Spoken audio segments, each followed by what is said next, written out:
Innal hamdalillah nahmaduhu wa nasta'inuhu wa nastaghfiruh wa na'udzu billahi min shururi anfusina wa min sayyiati a'malina. Man yahdihillahu fala mudilla lahu wa man yudlilhu fala hadiya lahu.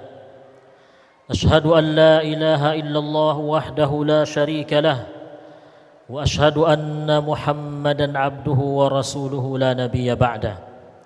Allahumma salli wa sallim ala habibina al-Mustafa wa syafi'ina al-Habib Muhammad ibn Abdullah wa ala alihi wa sahbihi at-tahirin wa ala man ittaba'ahum bi ihsanin ila yaumiddin.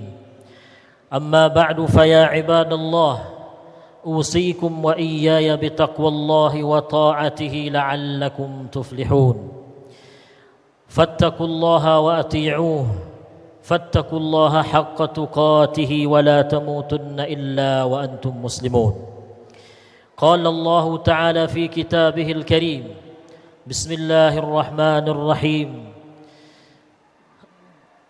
Wal 'asr innal insana lafi khusr illa alladhina amanu wa 'amilus salihat wa tawasaw bil haqq wa tawasaw bis sabr.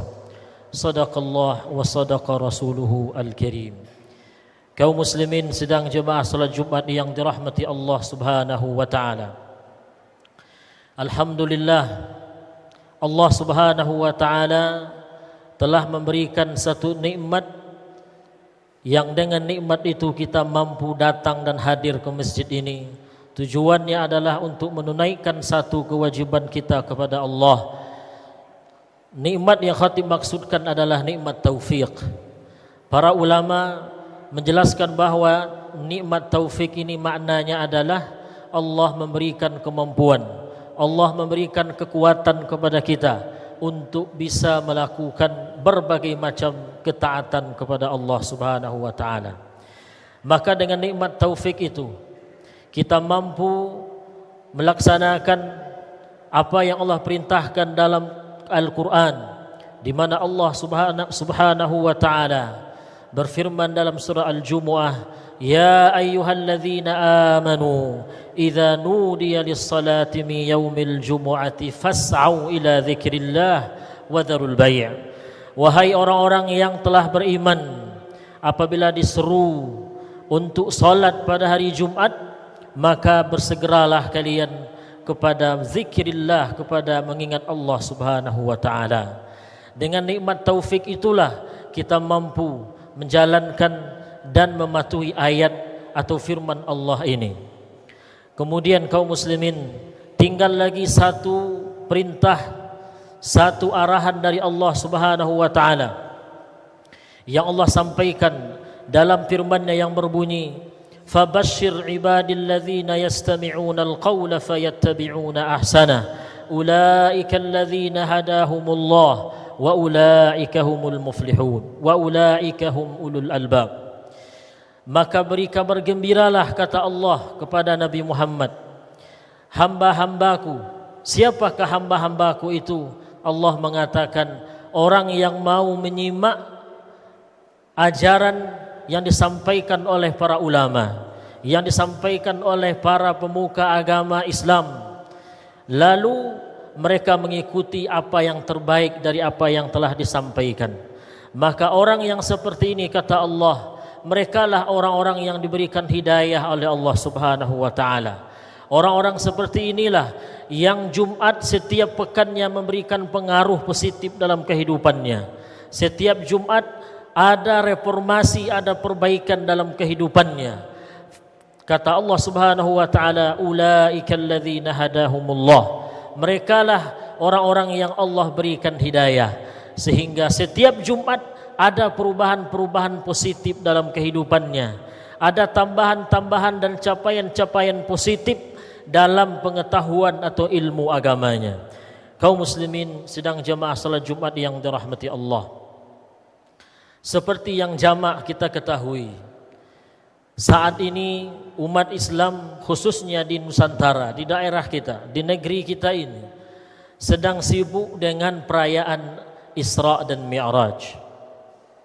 Maka salah satu materi yang ingin khatib sampaikan pada Jumat kali ini adalah satu pelajaran yang bisa kita petik, yang bisa kita ambil dari peristiwa Isra dan Mi'raj Nabi Muhammad sallallahu alaihi wasallam.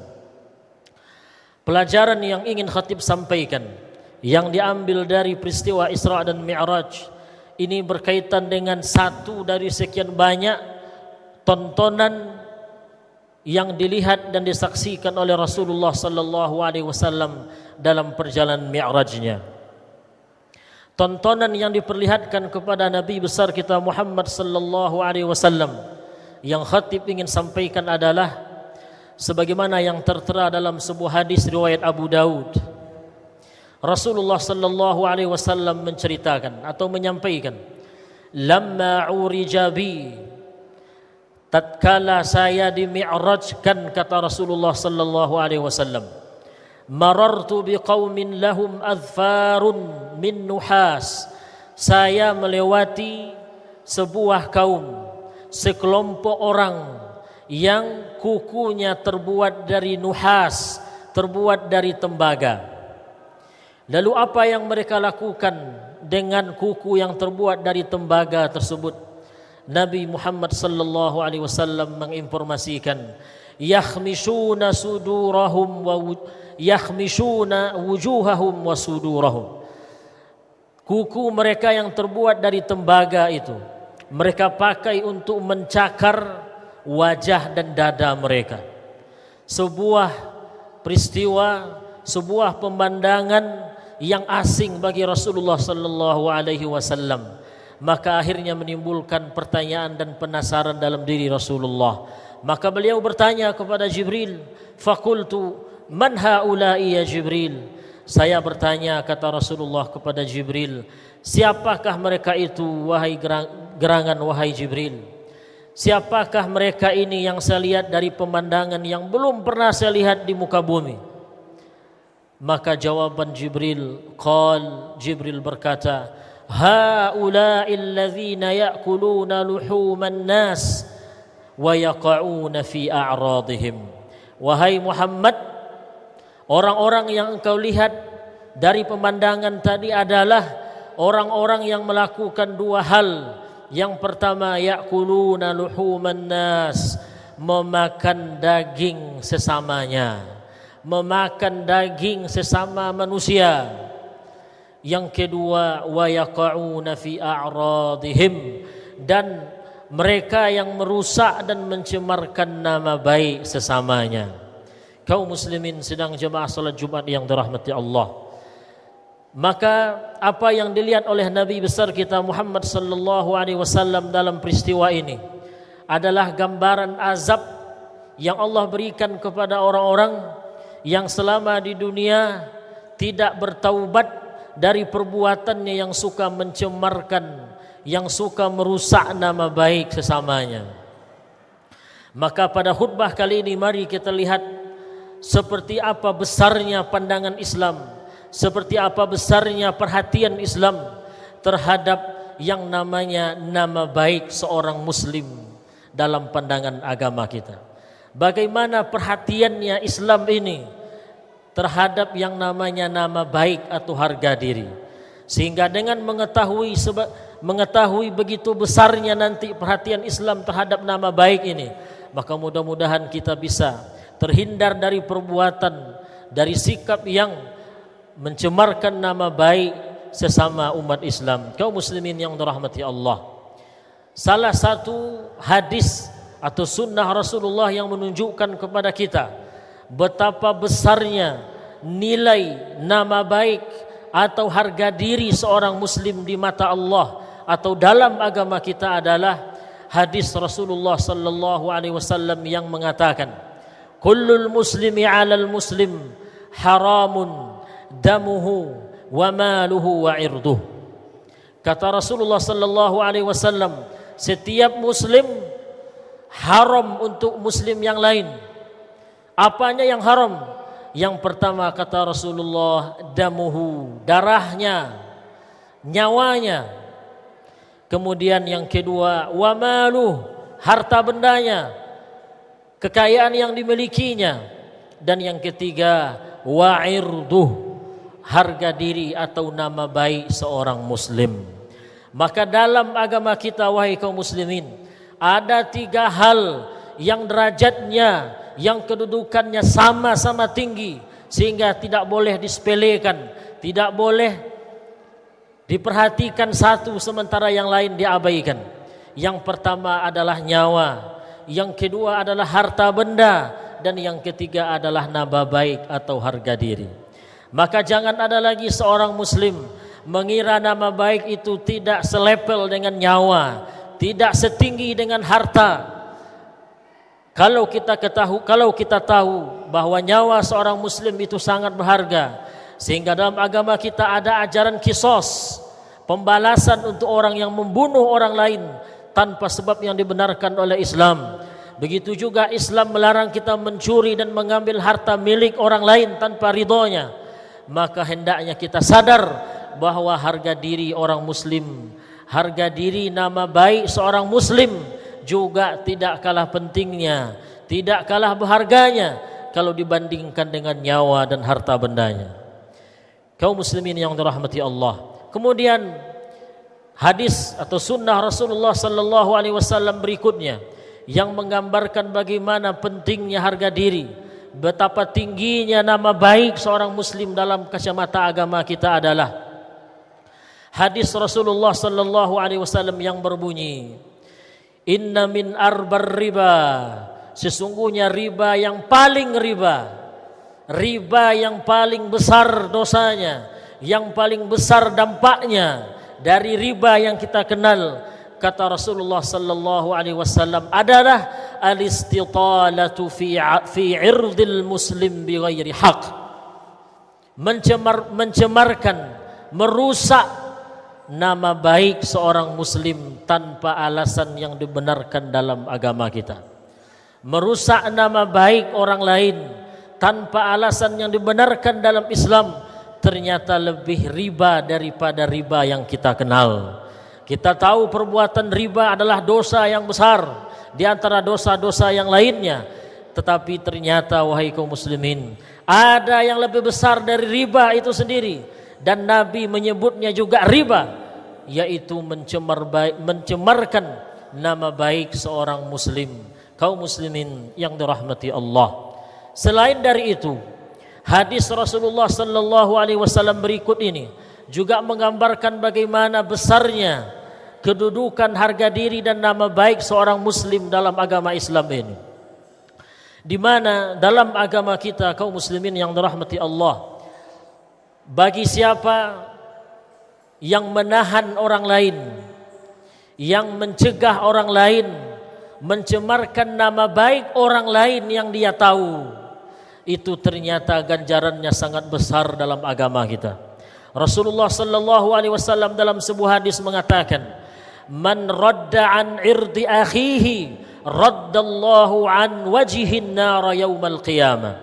Man radda an irdi akhihi, siapa yang menjaga, siapa yang menahan harga diri seorang muslim dari celaan orang lain, dari sikap orang lain yang ingin mencemarkan nama baik orang tersebut, maka ganjaran yang diberikan oleh Allah dalam hadis ini disebutkan, raddallahu an wajhihin nar yaumal qiyamah, Allah akan menahan api neraka dari wajah orang ini pada hari kiamat.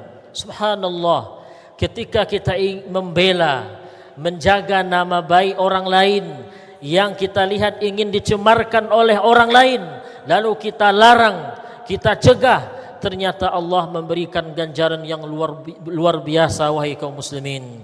Ganjarannya adalah Allah lindungi kita dari siksa api neraka kelak pada hari kiamat. Kaum muslimin sidang jamaah salat Jumat yang dirahmati Allah, yang terakhir, bentuk perhatian dan penghargaan Islam terhadap harga diri atau nama baik seorang muslim adalah Islam melarang kita mencemooh atau menghina orang lain. Allah Subhanahu wa taala berfirman, la yashar qaumun min qaumin, janganlah sekelompok orang menghina kelompok yang lain. Islam juga melarang kita menggunjing sesama muslim, menyebarkan atau menceritakan kekurangan muslim yang lain kepada orang lain yang orang itu tidak mau dan tidak suka kekurangannya itu disebarkan atau diceritakan kepada orang lain. Begitu juga Islam melarang seorang muslim menyebarkan berita dusta, menyebarkan berita hoax, mengarang-arang cerita atas nama orang lain. Larangan ini wahai kaum muslimin tujuannya hanya satu. Tujuannya tak lain dan tak bukan adalah menjaga nama baik, menjaga harga diri seorang muslim agar tidak tercemar, agar tidak rusak di mata muslim yang lain. Rasulullah sallallahu alaihi wasallam dalam sebuah hadisnya yang diriwayatkan oleh Abu Daud bersabda, "Ya ma'syara man amana bilisanihi wa lam yadkhulil imanu qalbah." Wahai sekalian, wahai semua orang-orang yang lidahnya mengaku telah beriman, lidahnya mengaku telah masuk Islam, lidahnya mengaku sebagai seorang muslim, tapi iman belum masuk dalam hatinya. Rasulullah memanggil orang ini, wahai kaum muslimin, wahai warga Pekanbaru yang mengaku dirinya sebagai muslim tapi imannya belum sampai ke dalam hatinya. Kata Rasulullah sallallahu alaihi wasallam, la tautabul muslimina wa la tattabi'u auratihim. Jangan kalian menggibah, jangan kalian menggunjing umat Islam, jangan menceritakan kekurangan sesama kepada orang lain. Wala tattabi'u auratihim, jangan kalian mencari-cari kekurangan orang lain, jangan mencari-cari mengorek-ngorek kesalahan dan kekurangan orang lain, kata Rasulullah sallallahu alaihi wasallam dalam hadis ini. Kenapa? Karena kata Nabi dalam potongan hadis ini, fa inna man tatabba'a auratihim, karena siapa yang mengorek-ngorek kesalahan orang lain, kata Rasulullah sallallahu alaihi wasallam, tatabba'allahu auratih, Allah juga akan membeberkan, Allah juga akan mengorek-ngorek kesalahan orang yang melakukan tindakan ini. Tatabba'allah auratihi, Allah akan mengorek-ngorek kesalahannya juga. Wa man tatabba' wa man yattabi'illahu auratih, dan siapa saja yang Allah korek-korek cari-cari kesalahannya, maka resiko yang dia tanggung adalah yafdahu, Allah akan membeberkan kekurangannya, membeberkan kesalahannya. Wa huwa fi baitih, sekalipun dia ada di dalam rumahnya, tidak keluar kemana-mana, hanya bersama keluarganya, tapi karena sikapnya yang suka mencari kesalahan orang lain, maka Allah akan membeberkan kesalahannya itu ke publik, sehingga masyarakat pun tahu apa yang terjadi dan apa yang ada di sebalik yang selama ini dia sembunyikan. Fa'tabiru ya ulil absar la'allakum tuflihun. Allahumma salli ala sayyidina Muhammad wa sallim. ورضي الله تبارك وتعالى عن كل الصحابة رسول الله أجمعين. الحمد لله رب العالمين والعاقبة للمتقين ولا عدوان إلا على الظالمين. نشهد أن لا إله إلا الله وحده لا شريك له وأشهد أن محمدا عبده ورسوله لا نبي بعده. اللهم صل وسلم على حبيبنا المصطفى محمد بن عبد الله وعلى آله الطاهرين وصحابته المجاهدين وعلى من اتبعهم بإحسان إلى يوم الدين. أما بعد فيا عباد الله أوصيكم وإياي بتقوى الله وطاعته لعلكم تفلحون. فاتقوا الله وأطيعوه لعلكم ترحمون. قال الله تعالى في كتابه العزيز الكريم: إن الله وملائكته يصلون على النبي يا أيها الذين آمنوا صلوا عليه وسلموا تسليما. اللهم صل على سيدنا محمد وعلى آل سيدنا محمد كما صليت على سيدنا إبراهيم وعلى آل سيدنا إبراهيم وبارك على سيدنا محمد وعلى آل سيدنا محمد كما باركت على سيدنا إبراهيم وعلى آل سيدنا إبراهيم في العالمين إنك حميد مجيد. اللهم اغفر للمسلمين والمسلمات والمؤمنين والمؤمنات الأحياء منهم والأموات. اللهم اهدنا واهد بنا واجعلنا سببا لمن اهتدى. اللهم اهدنا واهد بنا واجعلنا سببا لمن اهتدى. اللهم طهر ألسنتنا، اللهم طهر قلوبنا، اللهم طهر ألسنتنا وطهر قلوبنا يا حي يا قيوم إنك على كل شيء قدير. ربنا آتنا في الدنيا حسنة وفي الآخرة حسنة وقنا عذاب النار. عباد الله، إن الله يأمر بالعدل والإحسان وإيتاء ذي القربى وينهى عن الفحشاء والمنكر والبغي يعظكم لعلكم تذكرون. فاذكروا الله يذكركم ولذكر الله أكبر.